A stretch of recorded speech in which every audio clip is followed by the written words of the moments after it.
Hello, my name is Stephanie Solomon. I'm the Assistant Director of Mother Hubbard's Cupboard. I'm here to continue going on with talking about putting food by, all the different methods of preserving food in your own home.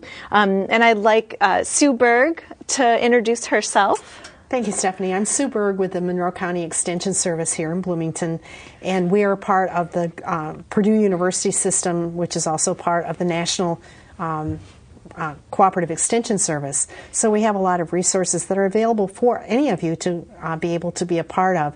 And so this afternoon we're going to be talking about fermentation. And I'm a complete novice with this, so I'll be asking those questions that I'm sure you're thinking of as you watch this video. Well, I am very excited to share my background in lactofermentation. It's a relatively newly arising form of preservation that hasn't been practiced kind of out in the mainstream for a while. But it's a really exciting way, especially if you're a gardener, to preserve your food in a way that doesn't require any really special tools. It's a pretty basic process. Yeah, you don't have to use any gasoline, no carbon footprint other than, maybe your tiller for your garden or something. But yeah, so fermentation is a really good example of how food can be, one of our best medicines. It creates a food that is such good quality, especially with the food that we're eating right now and really wanting to become healthier in our culture. There are a lot of parts to fermentation that are really healthy. A really great story that I love is how back when there were ships sailing across the world, it was actually sauerkraut that kept the sailors alive on the routes. They were all, like, if they were gone for a long enough time, they were dying from scurvy. And then one captain got it in his head, I think it was even Captain James Cook got it in his head, to bring a big barrel of sauerkraut along. So they had this lacto-fermented sauerkraut that was so high in vitamin C that it kept everybody healthy the whole trip. So it became something that was done during those times. So what makes it lacto-fermentation versus just regular fermentation? Well, lactic fermentation is when the sugars and starches in the plant material or the grain are broken down by lactic acid producing bacteria. And then you end up with kind of an acidic environment similar to what you'd create with vinegar. And it's the kind of environment that helps in keeping food preserved. So lactic fermentation can merely be chopping up your vegetable matter and salting it to pull the moisture out and creating that acidic environment.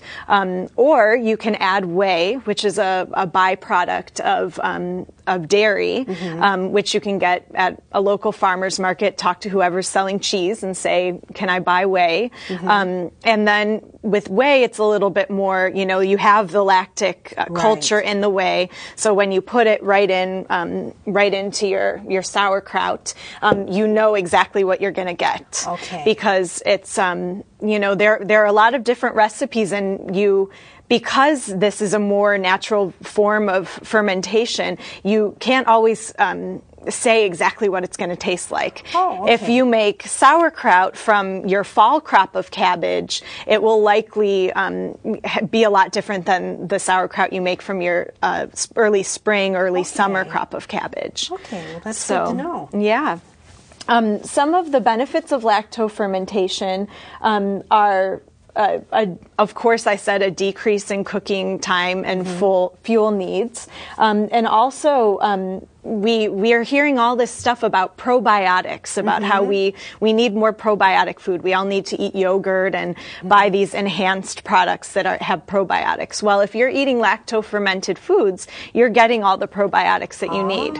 And another exciting thing is that when you have, especially sauerkraut's the best example. It's what I'm really in love with making, is when you have this process of lactofermentation, you're also enhancing the vitamins in the product. So usually we think of, food preservation as we have to give up a little bit of the health benefits of our garden fresh or farm fresh produce. But with sauerkraut, we're actually in some ways enhancing the nutritional profile of the food.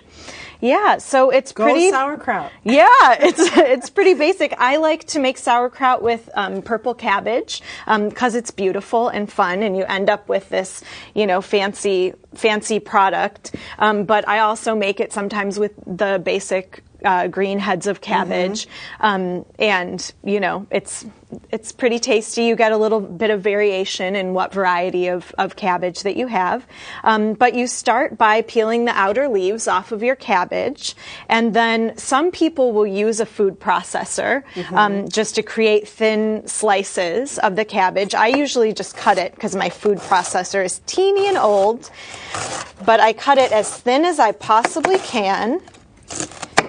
And that's where the old Germans would have that kraut cutter, that big wide board. I have one of those. You can get them at the antique shops, but the blade is incredibly dull. So it's one of our... That's very dangerous. Yeah. So we just stick with the cutting, but those are cool. You pull them back and forth, and then you end up with these perfect slices. It's cool. Neat. But yeah, so I just do it with my knife, and then you can choose whether or not to use the core. If you are using the core, you want to make sure to chop it really well. But then the next thing I do, I'll chop a little bit more here, is we're going to start on the process of getting the water out of the cabbage. So this is really important, and there's two things that we need to make that happen. And I'm just going through and making these relatively small pieces here. And then we put them in a bowl or somewhere where we can squish the juices out.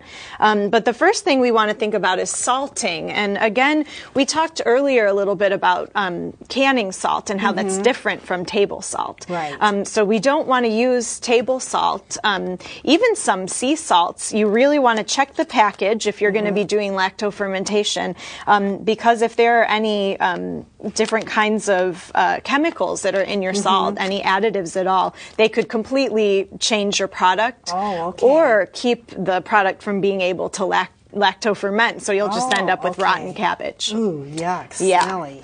And so what you want to do is you want to take a little of your salt, and then depending on what your recipe is and how much cabbage you're using, that will tell you how much salt you want to use. And then you spread it across the sauerkraut. I'll do a little bit just to get the idea rolling.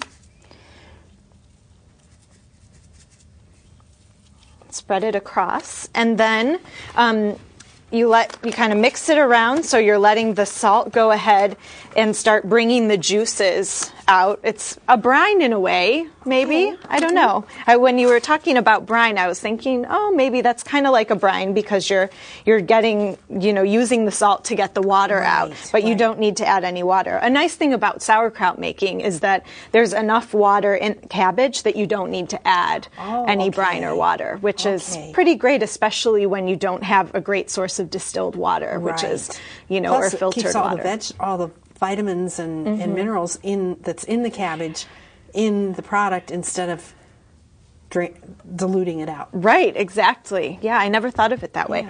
But I like to think of this part when you're kind of squishing the juices out as kind of like I've heard people talk about it as pre-digestion. You're cutting